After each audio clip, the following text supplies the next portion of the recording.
नमस्कार दोस्तों, मेरा नाम है प्रवीण और आप देख रहे हैं पबका फ्लूइड से इस चैनल को एक बार फिर से। तो आज मैं लेके आपके लिए बहुत ही important topic again from the strength of material का जो हमारा टू टॉपिक है, यानी कि पहला था हमारा स्ट्रेंथ ऑफ मटेरियल, अब है हमारा स्ट्रेंथ ऑफ मटेरियल टू, जिसका जो टॉपिक है यानी कि चैप्टर का नाम है हमारा प्रेशर वेसल। और उसका एक टॉपिक लेके आया हूं कि प्रेशर वेसल, वो भी specially thin pressure vessel fail कैसे होती हैं, कैसे कट सकती हैं या फिर फट सकती है। बट आगे बढ़ने से पहले अगर आपने मेरा चैनल सब्सक्राइब नहीं किया तो प्लीज ये आपसे बहुत बड़ी सी रिक्वेस्ट कि आप मेरा चैनल सब्सक्राइब कीजिए, लाइक एंड शेयर करना मत भूलिएगा, ताकि मैं ऐसी एजुकेशनल वीडियोस आपके लिए हमेशा हर पल लेके आता रहूं। और इसी वीडियो के डिस्क्रिप्शन बॉक्स में अगर आप देखेंगे तो आपको एक लिंक मिलेगा जहां से आप इसी चैप्टर यानी कि प्रेशर वेसल के तमाम टॉपिक, वीडियोस, डेरिवेशंस आप डाउनलोड कर सकते हैं, देख सकते हैं या फिर किसी को सजेस्ट कर सकते हैं। ठीक है, वैसे आपने देखा होगा कि प्रेशर वेसल में हमने ज्यादा नहीं किया है, जस्ट जो हमने किया है उसके बारे में बता देता हूं। सर्कमफ्रेंशियल स्ट्रेसेस काफी स्टूडेंट्स ने देखा है, काफी सारे कमेंट्स आते हैं रिगार्डिंग लॉन्जिट्यूडनल स्ट्रेस को हम कैसे समझ सकते हैं आसानी से। और काफी एक चीज बताना चाहूंगा कि काफी स्टूडेंट्स मुझे कमेंट करते हैं कि सर आपकी वजह से मेरा फ्लूइड मैकेनिक्स, फ्लूइड मशीन्स का पेपर बहुत अच्छा गया है। ऑलरेडी मैंने स्ट्रेंथ ऑफ मेटल भी काफी कवर किया हुआ है, पार्ट 1 जो मैकेनिकल इंजीनियरिंग, सिविल इंजीनियरिंग और केमिकल इंजीनियरिंग को आप देख सकते हैं, मुझे कमेंट कर सकते हैं अगर कुछ रह गया होगा। तो आपसे एक छोटी सी रिक्वेस्ट है कि अगर आपको लगता है कि हमारी वजह से आपके बहुत अच्छे मार्क्स आए यूनिवर्सिटी एग्जाम में, आपको कुछ सीखने को मिले, तो प्लीज आपको जो भी ठीक लगे आप डोनेट कर सकते हैं, उसका लिंक भी डिस्क्रिप्शन बॉक्स में दे दिया गया है। तो चलिए स्टार्ट करते हैं हमारा आज का टॉपिक, दैट इज योर, एक बार पढ़ देता हूं। Failure of a thin pressure vessel. क्यों फेल होती है हमारी प्रेशर वेसल? एक बार हम छोटा सा यानी कि वापस रिपीट कर लेंगे जो मेरा कल वीडियो आया था, that was your pressure vessel. Okay, सबसे पहले मैंने ये बताया था सिंपल कि वेसल क्या है, उसके बाद हमने देखा था प्रेशर वेसल क्या है, और फिर प्रेशर वेसल को हम कैसे क्लासिफाई कर सकते हैं। देखिए, आपके घरों में जो यूज होने वाला मम्मी खाना बनाती है प्रेशर कुकर में, वो भी एक तरह का प्रेशर वेसल है, क्योंकि अंदर प्रेशर मेंटेन है भाई। और प्रेशर मेंटेन करने के लिए क्या यूज करते हैं? आपने देखा होगा एक गास्केट यूज करते हैं। हॉकिंस का अगर प्रेशर कुकर होगा, प्रेस्टीज का होगा, अलग अलग कंपनीज का आता है, तो वहां पर एक गास्केट होती है। देखिए सिंपल है, ये है आपका प्रेशर कुकर, ये उसका हैंडल है। ओके, ये है उसका कवर, कुछ इस तरह से ही होता है। ओके, ये इसका हैंडल है, बेकलाइट का होता है, ऊपर होती है सीटी मींस विसल होती है। ओके, जब भी प्रेशर एक सर्टन प्रेशर को, एक वर्किंग प्रेशर को मींस क्रॉस कर जाता है, ठीक है, कुछ वैल्यूज ठहराई रहती हैं कि अंदर का प्रेशर मान लीजिए, ठीक है, इसको मैं पहले, ठीक है, अंदर का प्रेशर जैसे ही 1 बार के ऊपर जाता है, ठीक है, तो ये सीटी यानी कि जो विसल है ऑटोमेटिकली उड़ जाती है। ठीक है, एक सेफ्टी वॉल भी यहां पर प्रोवाइड करते हैं। हो गया क्लियर? बट प्रेशर अंदर मेंटेन रहे तो कैसे मेंटेन करेंगे भाई? उसके लिए एक गैस्केट यूज की जाती है। यहां पर आप देखेंगे कुछ इस तरह की गैस्केट होती है, और जब भी प्रेशर नहीं बन रहा होता, आपका खाना नहीं बन पाता है, यानी कि जो चीज है वो उबल नहीं पाती अंडर प्रेशर, तो गैस्केट खराब हो जाती है और आपको मार्केट से नई गैस्केट लेके आनी पड़ती है। तो वैसा ही कुछ कॉन्सेप्ट है बड़ी बड़ी इंडस्ट्रीज में, कुछ रिएक्शंस होते हैं। सपोज आपने देखा होगा, रिएक्टर का नाम सुना होगा शायद, रिएक्टर कुछ इस तरह का दिखता है। ठीक है, मैं जरा अच्छे से बना देता हूं, कुछ इस तरह से दिखेगा आपको ये रिएक्टर, जिसमें क्या करते हैं, कुछ नोजल्स होते हैं भाई। अगर कुछ डालना है तो फिर कुछ नोजल तो प्रोवाइड करने पड़ेंगे। ओके, इसके अंदर एक बड़ा सा स्टरर होता है, सिंपल। ओके, ये आपको कोई नहीं बताएगा, जनरली केमिकल इंजीनियरिंग में देखने को मिलता है। मतलब मैकेनिकल इंजीनियर वाले क्या करते हैं, इक्विपमेंट बनाते हैं, और इस इक्विपमेंट को यूज कौन करता है भाई? कौन करेगा? केमिकल इंडस्ट्रीज करेंगी। ओके, तो उसमें से प्रेशर वेसल की बात कर रहा हूं। एक और नोजल प्रोवाइड कर दिया मैंने कुछ और डालने के लिए। ठीक है, मान लीजिए अब यहां से हमारा एक प्रोडक्ट बनने वाला है सी। सी बनेगा कैसे? देखिए, A plus B plus give C. तो ए यहां से मैं डालूंगा, ओके, बी यहां से मैं डालूंगा, ओके, तो सी हमारा अंदर बनेगा। जब बन जाएगा हम निकाल लेंगे, सिंपल है। बट ये अंडर प्रेशर ही बनेगा। ठीक है, आप प्रेशर कैसे मेंटेन करोगे? इसके अंदर गैस का यूज करके। कौन सी गैस? अलग अलग तरह की गैस होती है जिसका यूज करके हम प्रेशर अंदर मेंटेन कर सकते हैं। 10 बार का प्रेशर, 20 बार का प्रेशर, 30 बार का प्रेशर। इवन आपको जो यूरिया मिलता है, जो किसान यानी कि छिड़काते हैं ऐसा फर्टिलाइजर, वो भी अंडर प्रेशर ही बनता है। तो ये कुछ तरीका था प्रेशर बताने का। अब हम ये देखने वाले हैं कि वेसल क्या है। एक्चुअली देखिए, ये जो सारी चीजें, जो बाउल दिख रहे हैं आपको, एक तरह का जो कंटेनर होता है वो भी वेसल ही है। ओके, जब तक ये ओपन टू एटमॉस्फेयर है, मान लीजिए इसका छोटा सा ढक्कन है, ठीक है, ये जब तक खुला हुआ है तो मतलब इसके अंदर हवा जा सकती है। कुछ आप मिक्सिंग का काम करवा सकते हैं। ठीक है, मान लीजिए इसके अंदर आपने लिक्विड भर दिया, और लिक्विड के ऊपर जब भी एयर होगी तो दैट मींस ये जो वेसल है ये अंडर प्रेशर नहीं है, इसके अंदर कोई प्रेशर मेंटेन नहीं है, क्योंकि ओपन है वातावरण से। ठीक है, तो अंदर का जो ऊपर का मींस प्रेशर होगा वो ओपन टू एटमॉस्फेयर होगा, वातावरण से खुला हुआ है, और ये होगा 1 एटमॉस्फेरिक प्रेशर। ठीक है, लिक्विड है, मान लीजिए आपने लिक्विड स्टोर कर दिया। ओके, आप इसको स्टर कर रहे हैं मोटर के स्टरर का यूज करके, with the help of motor. Okay, ऊपर होगी हवा, ठीक है, तो दैट मीन्स ये वेसल जो है अंडर प्रेशर नहीं है, यानी कि ये प्रेशर वेसल नहीं कहलाएगी, ये सिर्फ सिंपल वेसल होगी, ठीक है, जो आप मिक्सिंग के लिए यूज करें, जो इंडस्ट्रीज में मिक्स करने के लिए यूज की जाती है। बट जब भी हम प्रेशर वेसल की बात करेंगे तो दैट मीन्स जैसे प्रेशर कुकर, ठीक है, ये पूरा सील्ड है, क्लियर हो गया, ओके, और आपने इसमें 10 बार का प्रेशर मेंटेन कर दिया है, तो प्रेशर मेंटेन करने के लिए आपको, ठीक है, अब देखिए अगर आप इसको पूरा सील कर देंगे, आपने कभी सोचा अगर सील कर देंगे प्रेशर तो मेंटेन हो जाएगा बट आप कुछ डाल नहीं पाओगे, ठीक है, तो हम इसको दो पार्ट में स्प्लिट कर देते हैं, दो पार्ट में इसे मतलब डिवाइड कर देते हैं, एक ये वाला पार्ट और ये ऊपर वाला ढक्कन, ठीक है, बट जब भी आप इसे ज्वाइन करेंगे तो बीच में एक होती गैस्केट, और वो गैस्केट एक स्पेशल मटेरियल से बनाई जाती ताकि जब हम इसे क्लोज करें तो कहीं पर भी लीकेज ना हो और हमेशा प्रेशर अंदर मेंटेन रहे। ये बात आई थिंक आपको क्लियर होगी ओके, तो ये हो गई हमारी प्रेशर वेसल, सिंपल सी बात है, बट हमारे दो तरीके हैं कि वो थिन प्रेशर वेसल है या फिर थिक प्रेशर वेसल, ठीक है, चलिए वो भी देख लेते हैं।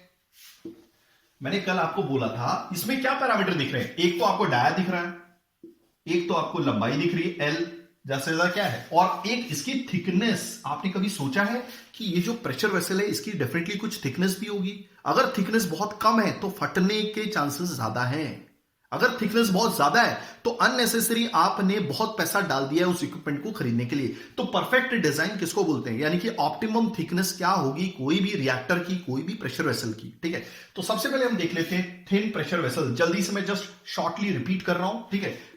जब भी कोई थिकनेस कम होगी, किससे, जो भी आपका डायमीटर होगा उसको भी आप 20 से भी डिवाइड कर दो, यानी कि आपके डायमीटर का 20th पार्ट से भी कम अगर थिकनेस है तो दैट मींस ये थिन वेसल की कैटेगरी में आ जाता है, ओके। बट जहां पर ये वैलिड नहीं होता वहां पर थिक प्रेशर वेसल्स होती हैं, याद रखिएगा, क्लियर हो गया, ओके। तो थिक प्रेशर वेसल्स क्या होती है, शॉर्टली में बता देता हूं। देखिए थिन, मान लीजिए इसकी थिकनेस है 1 mm, कितनी है 1 mm। नॉर्मली आपको जो रिएक्टर्स दिखेंगे कंपनीज में उसकी थिकनेस आपको अराउंड 6 mm से 8 mm के करीब दिखेगी, जो भी कंपनीज में कोई भी प्रेशर वेसल यूज होती है। जैसे जैसे थिकनेस बढ़ाओगे वैसे वैसे उसकी कॉस्ट बढ़ती जाती है, क्लियर हो गया, ओके। दूसरी चीज, अगर हम थिक प्रेशर वेसल्स की बात करेंगे, थिक मींस बहुत मोटी, यानी कि अंदर का प्रेशर हमें 10 बार नहीं मेंटेन करना, 100 बार मेंटेन करना है, 200 बार मेंटेन करना, बहुत बड़ा प्रेशर होता है ये एटमॉस्फेरिक प्रेशर से लगभग 100 टाइम्स प्रेशर ज्यादा है, हो गया क्लियर, ओके। तो मैं क्या करूंगा, अगर मुझे इतना प्रेशर मेंटेन करना है, ठीक है, ओके, आपने देखा होगा काफी इंडस्ट्रीज में गैस लीक हो जाती है, कभी कोई प्रेशर वेसल फट जाती है, बॉयलर भी एक तरह का बोल सकते हैं कि बॉयलर से क्या निकल रही, स्टीम, तो स्टीम पाइप होती है, पाइप भी एक तरह की प्रेशर वेसल ही है, बट वो थोड़ी पतली, मतलब छोटी है, ठीक है। स्टीम का भी प्रेशर काफी होता है, लगभग 10 बार तक का प्रेशर होता है, 10 से लेकर 14 बार तक का प्रेशर होता है स्टीम का, ठीक है। तो उसके लिए स्पेशल पर्पस पाइप यूज की जाती है, स्टीम पाइप्स, ठीक है। अब हम बात कर रहे थे थिक प्रेशर वेसल्स की, मैंने बोला कि जहां पर ये वैलिड नहीं होगा, क्लियर हो गया, वो हो जाती थिक प्रेशर वेसल, ओके। और थिक में मतलब क्या है कि हम इसकी थिकनेस को बढ़ा रहे हैं, देखिए हो गया, बढ़ा रहे हैं ना, ओके, ताकि ये फटे ना, क्योंकि जहां पर भी यानी कि ये वेसल जहां पर भी यूज हो रही होगी, ये इक्विपमेंट जहां भी यूज हो रहा होगा वहां पे आसपास इंसान भी है, तो फटने का खतरा हो सकता है, जिससे हजार्ड हो सकता है, कंपनी क्या बोलते हैं बंद हो सकती है, क्योंकि गवर्नमेंट के कुछ नॉर्म्स होते हैं जो फॉलो करने होते हैं, ठीक है। तो कभी भी कोई भी प्रेशर वेसल अगर आपको डिजाइन करनी है तो कुछ कोड्स होते हैं, ठीक है, जैसे American society of mechanical engineering के कोड्स हैं, एएसएमई, ओके, कुछ 8 कुछ कोड्स होते हैं, ठीक है, सेक्शन 1, सेक्शन 2, सेक्शन 3 के तहत यानी कि इसे डिजाइन किया जाता है। तो ये this is all about your pressure vessel. चलिए अब हम बात करेंगे भाई ये कैसे फट सकती है, किस तरह से फट सकती है, दो तरीके से फट सकती है प्रेशर वेसल। आपने देखा होगा कभी किस कंपनी में एक्सीडेंट हो जाता है, कभी कुछ, क्या है कि प्रेशर वेसल्स को अगर आप लगातार 10 साल के लिए यूज करते रहोगे, 20 साल के लिए यूज करते हो तो उसकी कुछ लाइफ होती है, ठीक है, लाइफ होती है। उसके बाद अगर आप यूज करोगे तो डेंजरस कंडीशंस होने के मीन्स पॉसिबिलिटी हो सकती है, फटने के चांसेस हो सकते हैं। तो इसी वजह से जब भी कोई इक्विपमेंट होता है उसको कुछ टाइम के बाद, यूज करने के बाद स्क्रैप कर दिया जाता है, क्योंकि उसकी लाइफ खत्म हो जाती है। अगर लाइफ के बाहर अगर आप इसे यूज करने की कोशिश करोगे तो प्रॉब्लम तो होगी, ठीक है। तो चलिए अब ज्यादा ना टाइम लेते हुए हम अपने असली टॉपिक की तरफ आते हैं, जो मैं आपको बताने वाला था। मैंने आपको काफी सारी चीजें बताई, वह हम उसमें क्या क्या देखने वाले हैं जरा देख लेते हैं, ओके। अब जैसा कि ये आप जो देख रहे हैं, जो मैंने आज वीडियो दिया था ना, उसमें एक स्पेरिकल क्या बोलते हैं वेसल भी था, प्रेशर वेसल था, उसका दूसरा नाम जो है हॉट एंड स्पेयर भी बोलते हैं। और हॉट एंड स्पेयर ज्यादातर यूज की जाती है गैस को स्टोर करने के लिए अंडर प्रेशर। ठीक है, आपने देखा होगा एलपीजी के बड़े बड़े टैंकर्स जाते हैं, ठीक है, भारत पेट्रोलियम के, हिंदुस्तान पेट्रोलियम के, ठीक है, कुछ इस तरह के होते हैं। ये ट्रक होता है आगे, ओके, और ये टायर्स आपने देखे होंगे, ओके, ऊपर लगा होता है प्रेशर गॉज, ये भी देखा होगा आपने, ओके। तो कुछ इस तरह का ये भी है। अब ये देखिए, ये सिलेंड्रिकल प्रेशर वेसल है, बट ये लेटी हुई है, ठीक है, ओके। और ये है हमारा ट्रक, आपने देखा होगा ट्रक ड्राइवर आराम से लेके जाता है, ठीक है, ओके। चलिए, तो हो गया, ओके। तो अब हम चलते हैं यहां पर हमारे मेन वीडियो की तरफ, ओके। ये तो मैंने जस्ट आपको समझाने के लिए बताया था। चलिए अब देख लेते हैं। मान लीजिए एक प्रेशर वेसल है, ओके, और अंदर है प्रेशर। क्या है? प्रेशर। अभी फिलहाल मैंने प्रेशर की वैल्यू नहीं लिखी, यहां पे लिख देता हूं, ओके। अब देखिए, ये दो तरह से फट सकती है, ठीक है। अब हम जो बात कर रहे हैं जो कि कैसे फेल होगी आपकी थिन प्रेशर वेसल, अब आपको क्लियर हो गया होगा कि थिन प्रेशर वेसल क्या है, ठीक है, ओके। अभी किस तरह से फट सकती है, देखिए, आइदर ये ऐसे फट सकती है कुछ दो पार्ट में, जैसा कि आप यहां पर देख रहे हैं, ओके, कुछ ऐसे, क्लियर हो गया, कुछ ऐसे। याद रखिएगा, जब भी कोई भी प्रेशर वेसल होती है तो अंदर प्रेशर मेंटेन होता है। प्रेशर मेंटेन होता है तो दैट मींस स्ट्रेसेस ऑटोमेटिकली पैदा हो जाती है, यानी कि प्रेशर वेसल की जो वॉल है वो सब्जेक्ट हो जाती है। किससे? आपके टेंसाइल स्ट्रेसेस से। तो प्रेशर क्या करेगा? देखिए, ये है प्रेशर, इसे फाड़ने की कोशिश करेगा कुछ इस तरह से। ये है पी की वैल्यू, अंदर का प्रेशर, इंटरनल प्रेशर, ठीक है। तो ये दो पार्ट में ऐसे क्रैक हो सकती है। ऊपर वाला पार्ट ऊपर निकल जाएगा, नीचे वाला पार्ट नीचे निकल जाएगा, क्लियर हो गया। बट एक फोर्स होती है स्ट्रेस, यानी कि स्ट्रेस क्या होती है? एक तरह की रेजिस्टिंग फोर्स होती है जो प्रेशर के उल्टी डायरेक्शन में एक्ट करती है और इन दोनों को जोड़े रखती है, क्लियर हो गया, ओके। तो आप देख रहे हैं, ये देखिए प्रेशर, ये मैंने सिर्फ इसका नीचे वाला हिस्सा बनाया, आप देख रहे हैं, ओके। प्रेशर क्या कर रहा है? इसको फाड़ने की कोशिश कर रहा है, यानी कि दो पार्ट में डिवाइड करने की कोशिश कर रहा है। मैंने ऊपर वाला पार्ट नहीं बनाया हुआ, ठीक है, इस तरह से। तो प्रेशर आपका ऐसे एक्ट कर रहा है, अलोंग द सर्कमफरेंस एक्ट कर रहा है, आप देख रहे हैं, अलोंग द सर्कमफरेंस। वैसे ही ऊपर की साइड भी होगा, बट मैंने ऊपर वाला हिस्सा नहीं बनाया हुआ है, ओके। बट प्रेशर इसको नीचे धकेलने की कोशिश कर रहा है, यानी कि फाड़ने की कोशिश कर रहा है। बट आप देख रहे हैं, ये जो मैंने यहां पर एरो बनाया हुआ है, ये है आपका सिग्मा 1, यानी कि ये है स्ट्रेस। स्ट्रेस क्या होती है? एक तरह की रेजिस्टिंग फोर्स होती है जो पूरे ये जो फटने वाला एरिया है ना, ये देख रहे हैं आप, ये वाला एरिया, ठीक है, ये वाला एरिया जिसकी थिकनेस यहां पे मैंने बताया नहीं है, ठीक है। एक काम करता हूं यहां पे, हाँ, ये देखो, ये थिकनेस, इसकी थिकनेस क्या है? टी, और इसकी जो लंबाई है मैं यहां पे बता देता हूं, ये है एल, क्लियर हो गया, ओके। तो क्या होता है कि प्रेशर इसे फाड़ने की कोशिश करता है। मान लीजिए प्रेशर इसको नीचे धकेल रहा है, तो यानी कि दो हिस्से में क्रैक हो जाएगी, क्लियर हो गया, कुछ ऐसे। बट एक फोर्स होती है, जैसे कि आप देख रहे हैं सिग्मा 1, जिस सिग्मा 1 को क्या बोला गया है? सर्कमफरेंशियल स्ट्रेस। तो अब हम ये भी देख लेंगे कि सर्कमफरेंशियल स्ट्रेस क्या होता है। वैसे मैं अब मेरे जो दूसरे वीडियोस हैं उसमें मैंने कवर किया हुआ है काफी डिटेल से circumferential stress and longitudinal stress, okay.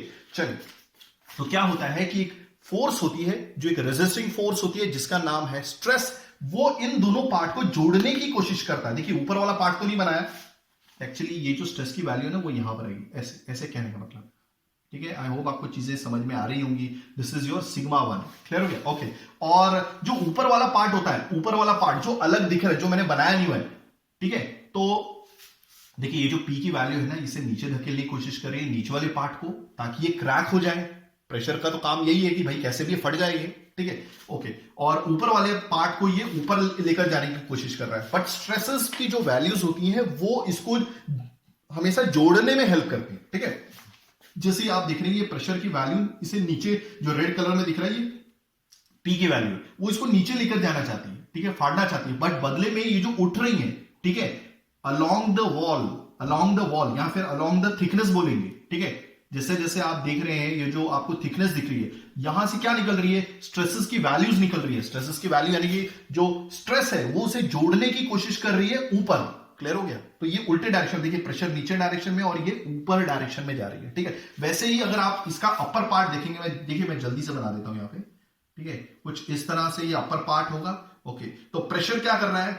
ये आपको ये इसको दोनों हिस्सों को अलग अलग करने की कोशिश कर रहा है। बट जो स्ट्रेसेस की वैल्यू है ये उल्टे डायरेक्शन में एक्ट करेंगी, ठीक है, अलोंग द योर थिकनेस के साथ साथ। ये यही है वो सिग्मा मींस सिग्मा 1, ठीक है, यही होती है हमारी सर्कमफ्रेंशियल स्ट्रेस। तो ये मेरा जस्ट समझाने की कोशिश थी कि आपका ये एक जो टूटता है दो हिस्सों में, ये है ट्रफ। आधा हिस्से को ट्रफ ही बोलेंगे, आपने शायद फिजिक्स में ये पढ़ा होगा, ऊपर वाला हिस्सा भी ट्रफ ही होता है, ठीक है। तो इससे जो पैदा होने वाली है वो है सर्कमफ्रेंशियल स्ट्रेस। और सिग्मा 1 की जो वैल्यू होती है, मेरा ऑलरेडी एक डिटेल्ड वीडियो है, आप उसमें देख सकते हैं, जो हमारा क्या बोलते हैं चैप्टर का नाम है या प्लेलिस्ट का नाम है प्रेशर वेसल है, ठीक है। Sigma 1 is equal to P D by 2t, कुछ इस तरह की वैल्यू होती है। ये होता है इंटरनल प्रेशर, ये होता है डायमीटर, ये होती है थिकनेस, ठीक है। अब आप देख रहे हैं लॉन्जिट्यूडनल स्ट्रेस। लॉन्जिट्यूडनल स्ट्रेस के बारे में बता देता हूं, ये जस्ट इसका हाफ होता है, ठीक है। तो दैट मीन्स जो बड़ी स्ट्रेस होती है वो होती है आपकी सर्कमफ्रेंशियल स्ट्रेस, ठीक है। तो पीडी बाय 4t, ठीक है, क्लियर हो गया। मीन्स हमने क्या किया, ये जो वैल्यू थी पीडी बाय 2t, इसको एक बार और 2 से डिवाइड कर दिया, बस इतना। तो क्या हो जाएगा फाइनली पीडी बाय 4t। अब इसे समझ लेते हैं, ठीक है। अब देखिए दूसरा कौन सा तरीका होगा जिसकी वजह से ये वेसल फट सकती है, कट सकती है। आइदर देखिए, आइदर ये दो टुकड़ों में ऐसे कटेगी, और फिर दूसरा क्या हो सकता है, आइदर सपोज मान लीजिए ये प्रेशर वेसल है, तो ये दो हिस्सों में आधा हिस्सा अलग हो जाएगा, मतलब ये जो पूरी की पूरी प्रेशर वेसल है आपकी, ठीक है, ये हो गई ये प्रेशर वेसल, ये दो हिस्सों में बट सकती है, यानी कि दो नए सिलेंडर, यानी कि दो नए प्रेशर वेसल में कट सकती है, ठीक है। तो दैट मीन्स जो प्रेशर एक्ट कर रहा होगा वो कहां पे एक्ट कर रहा होगा, ये देखिए कुछ इस तरह से बनाया हुआ है मैंने, ठीक है। ये देखिए ये कुछ इस तरह से मैंने बनाया हुआ है, तो प्रेशर मीन्स यहां पे एक्ट कर रहा हूं, यहां पर दिखाना मुश्किल है, ठीक है, नहीं तो आपको समझेगा नहीं कि प्रेशर एक्ट कहां कर रहा है। ओके, ये है वो पी की वैल्यू, क्लियर हो गया। ओके, तो ये दो हिस्सों में कट सकता है। कहां से कटा है, देखिए यहां से कट गया है, क्लियर हो गया। ओके ओके, चलिए अब यहां पर देखिए ये है प्रेशर पी की वैल्यू। मैंने इसका क्या बोलते हैं, अगर मैं इसको ऐसे कट कर लूं, मैं इसका साइड व्यू दिखा रहा हूं आपको, ये है आपका इसका साइड व्यू प्रेशर वेसल का, क्लियर हो गया। ओके, तो अब प्रेशर जो वैल्यू है कुछ इस तरह से एक्ट कर रही है, ठीक है। तो आधा हिस्सा मैं काम करता हूं, यहां पे दिखाता हूं आपको, ये है उसका आधा हिस्सा, क्लियर हो गया। ओके, और यहां पर जो प्रेशर की वैल्यू होगी कुछ इस तरह से होगी, ये भी पी की वैल्यू होगी। ओके, ये जो सिग्मा 2 है मैं यहां पे बनाता हूं, ठीक है। ये है सिग्मा 2, ये 6-2 नहीं है, याद रखिएगा, ये सिग्मा 2 यानी कि कौन सी है, ये लॉन्जिट्यूडनल स्ट्रेस। लॉन्जिट्यूडनल स्ट्रेस क्यों बोलते हैं, आपको मान लो लॉन्जिट्यूडनल स्ट्रेस को हम एक्स एक्सिस भी बोलते हैं। तो ये जो स्ट्रेसेस होती हैं ये एक्ट करती हैं एक्स एक्सिस पे। देखिए ये कुछ इस तरह से, फिलहाल तो मैंने जो प्रेशर वेसल है ये टेढ़ी पकड़ के रखी हुई है, बट अगर मैं इसे सीधी कर दूं तो ये कुछ एक्स एक्सिस में, यानी कि जो स्ट्रेसेस है वो एक्ट कर रही है, ठीक है। अब देखिए ये बीच से कट जाएगा। ओके, कौन रेस्पॉन्सिबल है, प्रेशर रेस्पॉन्सिबल है, हो गया क्लियर। ओके, बट इसे बचाने की कोशिश कौन कर रहा है, ये वाली स्ट्रेसेस जो सिग्मा 2 होंगी, ठीक है, ये वाली सिग्मा 2। और इसका जो फॉर्मूला है मैंने ऑलरेडी दिखा हुआ है, बट अगर आप इसकी डिटेलिंग में जाना चाहते हैं तो मेरे दूसरे वीडियो से आप देख सकते हैं प्रेशर वेसल पे, ठीक है। दूसरी चीज अब हम देख लेते हैं शेयर स्ट्रेस भी। अगर आप देखेंगे शेयर स्ट्रेस जो मैं बता चुका हूं यहाँ पे, P internal pressure, T thickness, okay. Sigma 1 is circumferential stress, sigma 2 is longitudinal stress. याद रखिएगा जितनी थिकनेस कम होगी फटने के चांसेस होते हैं, फिर इसको जंग भी लग सकता है, तो इसी वजह से कुछ थिकनेस ऐड भी कर दी जाती है। Okay, right now maximum shear stress जो होगी वो दोनों का माइनस होगी, sigma 1 minus sigma 2 upon 2। Okay, मैंने काफी सारे वीडियोस कवर किए स्ट्रेंथ ऑफ मटेरियल में, ठीक है। फिलहाल जो ये प्रेशर वेसल जो चैप्टर है आपका स्ट्रेंथ ऑफ मटेरियल पार्ट 2 में है, जो मैकेनिकल इंजीनियरिंग के 4th सेमेस्टर में पढ़ता है, ठीक है। जैसे सिग्मा 1 माइनस सिग्मा 2, तो मैं यहां पे लिख देता हूं, फिलहाल मैं यहां पे बता देता हूं। देखिए सिग्मा 1 की वैल्यू क्या है, यहां पे लिख देता हूं। एक काम करता हूं, इसको मिटा ही देता हूं क्योंकि इसका काम तो हो ही गया, ठीक है। So therefore tau max is equal to sigma 1, sigma 1 is how much, P D by 2t minus sigma 2, sigma 2 क्या था, ये हमारा longitudinal stress, P D by 4t। Okay, और डिवाइड बाय 2 भी था इसलिए मैंने यहां पे लिख दिया, क्लियर हो गया। Okay, so that is your divide by 2, ये नहीं ये लिखा हुआ है। ओके, तो दिस इज व्हाट, एलसीएम कितना होगा, 4 ही होगा आई थिंक, 2 1 2 2, ओके 4 ही, ठीक है। इससे इसको डिवाइड किया, दैट इज 2। ओके, 2 ऊपर मल्टीप्लाई हो गया, 2 वेट, एक काम करते हैं ना, एलसीएम तो ठीक है, पहले जो कॉमन चीजें वो ले लेते हैं ना बाहर, कोई प्रॉब्लम नहीं है। पी डी बाय 2t सब कॉमन निकल जाएगा, हो गया, बेटर है ना। पी डी बाय 2t, इधर भी 2 है, क्लियर हो गया, तो इधर तो 1 रह गया, माइनस 1 अपॉन 2 रह गया। ओके, सो दिस इज ये 1 अपॉन 2 यहां पर रख लीजिए, कोई प्रॉब्लम नहीं है। ओके, फिलहाल इसको सॉल्व कर लीजिए, पी डी बाय 4t, सही। ओके, सो राइट नाउ मैथमेटिक्स में थोड़ा सा गड़बड़ है, ओके नो प्रॉब्लम। एलसीएम कितना आएगा 2, इसको डिवाइड किया 2 minus 1, so this is your 2 minus 1 is 1, so P D by ये 2 यहां पर आएगा 2 माइनस 1 1 हो जाएगा, 4 2 जा 8 हो जाएगा। तो कुछ इस तरह से ये आ जाएगा मैक्सिमम शियर स्ट्रेस। तो आई होप आपको मैंने यहाँ पे समझाने की पूरी कोशिश की होगी कि प्रेशर वेसल क्या है, कैसे आप क्लासिफिकेशन करोगे, एक्चुअल में मीनिंग क्या होता है और कैसे डिजाइन करते हैं। आगे हम देखेंगे कि डिजाइन कैसे किया जाता है। ठीक है, तो चलिए, थैंक यू वेरी मच।